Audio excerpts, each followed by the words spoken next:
Hi കൂട്ടുകാരെ, പുതിയൊരു വീഡിയോയിലേക്ക് എല്ലാവർക്കും സ്വാഗതം. അങ്ങനെ സോന കുഞ്ഞുങ്ങൾക്ക് ഭക്ഷണമൊക്കെ എടുത്തു കൊടുക്കുകയാണ് കേട്ടോ. അങ്ങനെ കുഞ്ഞുങ്ങൾക്ക് പാലും ബിസ്ക്കറ്റും കൊടുക്കുന്നതിനിടയ്ക്ക് മക്കളെ നിങ്ങൾക്ക് ഞാൻ ചോക്ലേറ്റ് തരട്ടെ എന്നിങ്ങനെ ചോദിക്കുന്നുണ്ട് കേട്ടോ. ആ സമയം സുശീല ഒപ്പം ഇരിക്കുന്നുണ്ട്. അപ്പോൾ സുശീലക്ക് ദേഷ്യം പിടിക്കണം. അപ്പോൾ സുശീല പറയുന്നത്, എന്തിനടി നീ അവർക്ക് ഇങ്ങനെ പാലും ചോക്ലേറ്റൊക്കെ കൊടുക്കുന്ന, അങ്ങനെയുള്ള വളർത്തലൊന്നും വേണ്ട, അതൊക്കെ കൂടുതലായി പോകും ചോക്ലേറ്റൊക്കെ കൊടുത്ത്. അതെ, ആ അനന്തം മാഷിൻ്റെ വീട്ടിൽ വളർത്താനല്ല ഞാൻ എൻ്റെ വിച്ചുമോനെ വളർത്തുന്നത്. എൻ്റെ വിച്ചുമോനെ ഈ വീട്ടിൽ വളരേണ്ടതാണ്.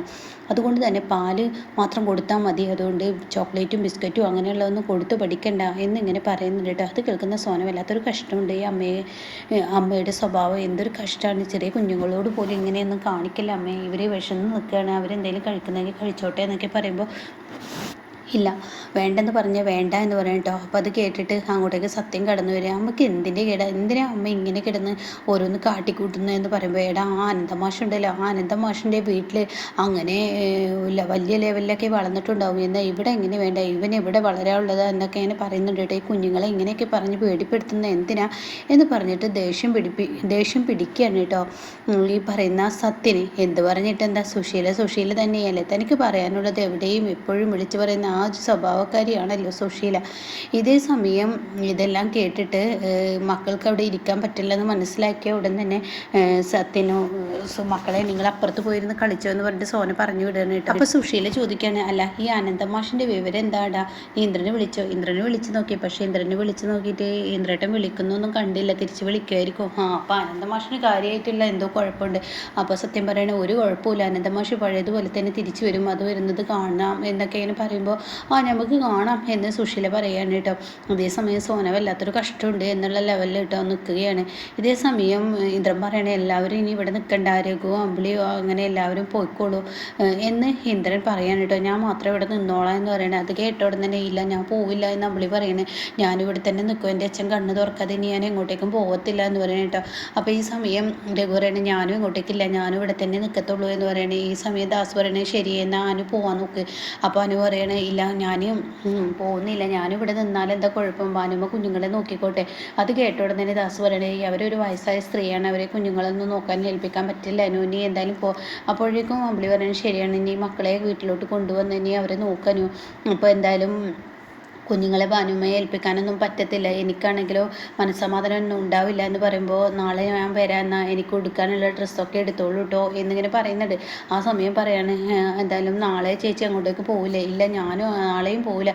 അപ്പോൾ ചേച്ചി ഇനി ഇവിടുന്ന് പോവില്ലേ? ഇല്ല, അച്ഛൻ എന്ത് അസുഖം മാറി വരുന്നോ എന്നാലേ ഞാൻ പോകത്തുള്ളൂ, എനിക്ക് യാതൊരുവിധ സ്വസ്ഥതയും സമാധാനവും ഇല്ലല്ലോ എന്ന് പറഞ്ഞിട്ട് അമ്പിളിയെ പുറത്തോട്ടോ കരഞ്ഞിരിക്കുകയാണ് കേട്ടോ. ആ സമയം രഘു ഇതിങ്ങനെ നോക്കുന്നുണ്ട്. ഇതേ സമയം ഈ കരച്ചിൽ കാണുമ്പോൾ അനുഭവം പറയുന്നത്, ചേച്ചി ഇങ്ങനെ കരയാതെ, ചേച്ചി ഒരു കാര്യം ആലോചിക്കണം, ചേച്ചിയുടെ വയറ്റിലുള്ള കുഞ്ഞിൻ്റെ അവസ്ഥ അതൊന്നും ആലോചിക്കണ്ടേ ചേച്ചി, അതെന്താ ഇങ്ങനെ ചിന്തിക്കാതെ പ്രവർത്തിക്കുന്നത്? അപ്പോൾ ഉടൻ തന്നെ, എടി അതൊന്നല്ല ഇപ്പോൾ വിഷയം, എനിക്ക് അച്ഛൻ്റെ കണ്ണ് തുറക്കണം, എന്നാൽ രഘുവേട്ടനോട് ഞാൻ പറയട്ടെ ചേച്ചിയുടെ അവസ്ഥ? വേണ്ട, അങ്ങേരോട് പറഞ്ഞു കഴിഞ്ഞാൽ അങ്ങനെ എന്താ വിചാരിക്കുക, ഇതൊരു ശാപജന്മമാണ് എന്ന് അങ്ങേര് മനസ്സുകൊണ്ട് ചിന്തിക്കും, അപ്പോൾ അതുകൊണ്ട് വേണ്ട, ആരോടും പറയണ്ട എന്നൊക്കെ പറഞ്ഞിട്ട് അമ്പിളി സങ്കടങ്ങൾ പറയണം കേട്ടോ.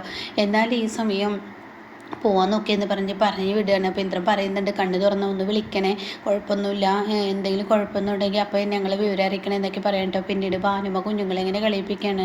അനന്തമാഷിൻ്റെ വിവരം എന്തായാലും എന്നൊക്കെ പറയുമ്പോൾ അനുപമ കയറി വരുന്നത് കേട്ടോ. അപ്പോൾ ഭാനുമ എന്ന് പറഞ്ഞ് വിളിക്കുകയാണ്. ഉടൻ തന്നെ മോളെത്തിയോ, ആരുടെ കൂടെ ഇനി വന്നത്? ഇന്ദ്രേട്ടൻ എന്നെ ഇവിടെ ആക്കി തന്നു. അപ്പോൾ ഇന്ദ്രൻ എങ്ങോട്ടേക്ക് പോയി, ലച്ചും മിച്ചുമൊക്കെ എവിടെ? അത് സത്യം പോയിട്ട് വിളിച്ചു കൊണ്ടുവന്ന് വീട്ടിലോട്ട് കൊണ്ടുപോയിട്ടുണ്ട്.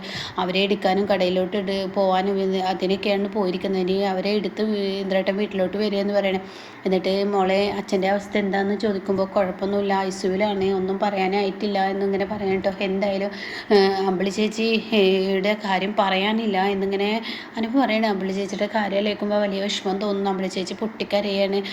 ഇനിയിപ്പോൾ അച്ഛന് എന്തെങ്കിലും ആയിക്കഴിഞ്ഞാൽ അമ്പിളി ചേച്ചിക്ക് സഹിക്കില്ല, അച്ഛന് ഭേദമായി വരണം എന്നൊക്കെയാണ് പറയണേ. അവളാണെങ്കിലും അവളുടെ സങ്കട വിഷമം എല്ലാം അച്ഛനോട് തുറന്നു പറഞ്ഞതാണ്. പക്ഷേ മക്കളെക്കുറിച്ച് ഒരുപാട് കണക്ക് കൂട്ടലുകൾ ചെയ്യുന്ന അനന്തമാഷിന് ഇതൊക്കെ കേട്ടപ്പോൾ വലിയ വിഷമമായിരിക്കണം അതാണ് സംഭവിച്ചത് എന്നൊക്കെ പറയുന്നുണ്ട് കേട്ടോ.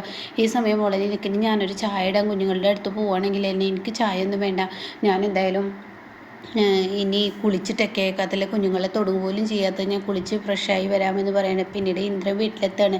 ഇന്ദ്രൻ വന്ന പാടെ ശേഖരം ഓടിച്ചെല്ലാണ്. എന്നിട്ട് ചോദിക്കുകയാണ്, എന്താണ് അനിതമാഷിൻ്റെ വിവരം എങ്ങനെയുണ്ട് എന്ന് ചോദിക്കുകയാണ്. അപ്പോൾ ഇന്ദ്രൻ കുഴപ്പമൊന്നുമില്ല, ഐസിയുവിലാണ്, ഒന്നും പറയാറായിട്ടില്ല എന്ന് പറയുന്നത്. അപ്പോഴേക്കും അനന്തമാഷിൻ്റെ വിവരം അറിയായിട്ട് എന്തൊരു തിടുക്കമാണ് ഇയാൾക്ക് അത്ര വലിയ തിടുക്കുണ്ടെങ്കിൽ നിങ്ങളങ്ങ് പോയിക്കൂടെ? അനന്തമാഷിൻ്റെ അടുത്തോട്ട് വഴി കിടക്കുന്ന ചാകം കിടന്ന നിങ്ങളെ ഒന്ന് രക്ഷിച്ചത് കൊണ്ടാണ് നിങ്ങൾ ഇത്ര അനന്തമാഷിനോട് കൂറ് കാണിക്കുന്നത് എന്നൊക്കെയാണ് സുശീല ഓരോന്ന് വിളിച്ച് പറയുന്ന ഇന്ദ്രൻ കേൾക്കുകയാണ് കേട്ടോ. അപ്പോൾ ഇന്ദ്രൻ വലിയ കഷ്ടമുണ്ട് എന്ന് പറഞ്ഞിട്ട് ഇന്ദ്രൻ അവിടെ നിന്ന് പോവുകയാണ് കേട്ടോ.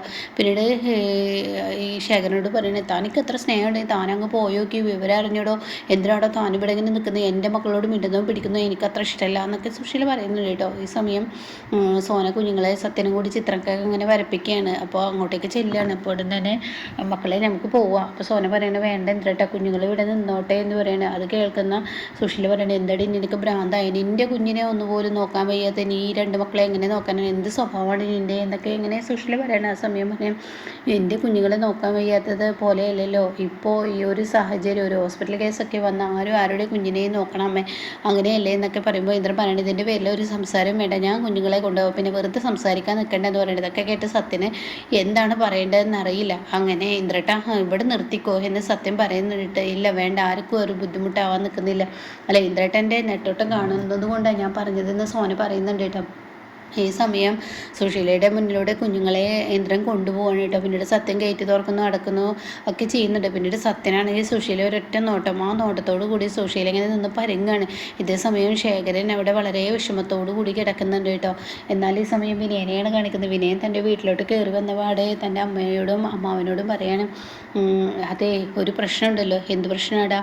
അത് നമ്മുടെ അനന്തമാഷില്ലേ, അനന്തമാഷ് അനന്തമാഷ് ഐസിയുലാണെന്നൊക്കെ പറഞ്ഞ് കേൾക്കുന്നുണ്ട്. എന്നിട്ടാടോ നീ ഇങ്ങോട്ട് ഓടി വന്നിരിക്കുന്നത്? അനന്തമാഷ ഐസിയുലാണെങ്കിൽ നീ ഒന്ന് പോയി വിവരം അന്വേഷിക്കണ്ടേ? അപ്പോൾ അത് കേട്ട ഉടൻ തന്നെ, ഞാൻ തന്നെ ഇപ്പോഴാണ് അറിഞ്ഞത്, പിന്നെ എങ്ങനെ ഞാൻ വിവരം അന്വേഷിക്കുക, വരുന്ന വഴിക്കാണ് ഞാൻ ഈ വിവരങ്ങളൊക്കെ അറിഞ്ഞത്, അപ്പോൾ ഞാനെങ്ങനെ അന്വേഷിക്കാനാണ്? എടാ അങ്ങനെയല്ലല്ലോ, നീ പോയി അന്വേഷിക്കേണ്ട, അങ്ങർക്ക് എന്താ പറ്റിയത് എന്നൊക്കെ നീ പറയണ്ടേ എന്നൊക്കെ അങ്ങനെ ചോദിക്കുമ്പോൾ ഉടൻ തന്നെ പറയാണ്, അതൊന്നും അന്വേഷിക്കേണ്ട, നാളെ പോവാം, എന്തായാലും നാളെ പോവാമല്ലോ, എന്നെ ആ ഒരു വിവരം അറിയിച്ചൊന്നുമില്ലല്ലോ, ഞാനെങ്ങനെയൊക്കെ അറിഞ്ഞതല്ലേ, അപ്പോൾ അതുകൊണ്ട് എന്നെ ആരും വിവരം അറിയിച്ചിട്ടില്ലല്ലോ എന്നൊക്കെ എന്നെ പറയാൻ കേട്ടോ. അപ്പോൾ ഈ സമയം എന്തായാലും നീ പോയി നോക്ക്, നാളെ ആവട്ടെ എന്ന് പറയാൻ കേട്ടോ. അല്ലടാ അങ്ങനെയാണെങ്കിൽ നമ്മുടെ മക്കളിപ്പോൾ ആരെടുത്താൽ എന്താന്നൊക്കെ നിനക്കറിയോ? നമ്മുടെ മക്കളെ പോയി കൂട്ടിക്കൊണ്ട് വരണം, അനന്തമാഷ് അതിനൊന്നും ആവശ്യമില്ല എന്ന് പറയണേ. എടാ നിൻ്റെ മക്കളാണ്, അല്ലാതെ അനന്തമാഷിൻ്റെ മക്കളല്ല, അങ്ങേരല്ലേ കാര്യങ്ങളൊക്കെ ഏറ്റെടുത്തത്, അപ്പോൾ അങ്ങയുടെ മക്കളും മരുമക്കളൊക്കെ ആയിട്ട് മാറി മാറി നോക്കിക്കോളൂ അവരെ എന്ന് പറയണേ. എടാ നിൻ്റെ മക്കളാണ്, നിൻ്റെ മക്കൾ അവിടെ ഇവിടെയും വളരേണ്ടവരല്ല, അവരെ ഞങ്ങൾ നാളെ പോയി കൂട്ടിക്കൊണ്ടുവരും എന്ന് പറയണേ.